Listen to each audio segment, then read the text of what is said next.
అంటారంటే అకాల వర్షాలు వచ్చి కనీసం రైతు పరిస్థితి నాశనం అయిపోతుందండి. రైతుని పట్టించుకోండి. రైతుని రాజు వద్దు రారాజు వద్దండి. రైతు పండించిన పంట 45 గంటల్లో బ్యాంకులో వేస్తారో రైతు చేతికి ఇస్తారో ఇవ్వండి సార్. ఇది వరకు రైతుకి ఏ రోగం ఉండేది కదండి.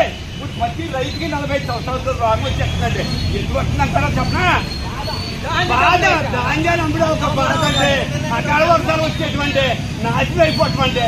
40 సంవత్సరాలు వచ్చి రైతుకి షుగర్ బీపీ కొలెస్ట్రాల్ వచ్చేసి చచ్చిపోతున్నాం అండి. కనీసం ఏ ప్రభుత్వం అయినా రైతుకి పెన్షన్ పెట్టండి సారు.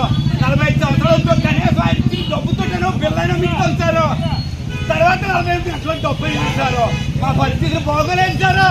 బెల్లం పుట్టు ఒక బ్యాగ్ లో పెట్టేసాను సారు. బావగారి దగ్గర పెట్టేసాను సారు. సారు పట్టించుకోండి సారు.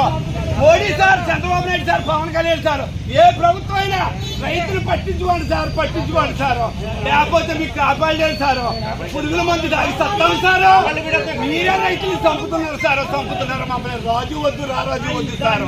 48 గంటల్లో డబ్బులు వేయదు సారు. సారు మా రైతులు బాధ సారు. సారు పట్టించుకోండి సారు.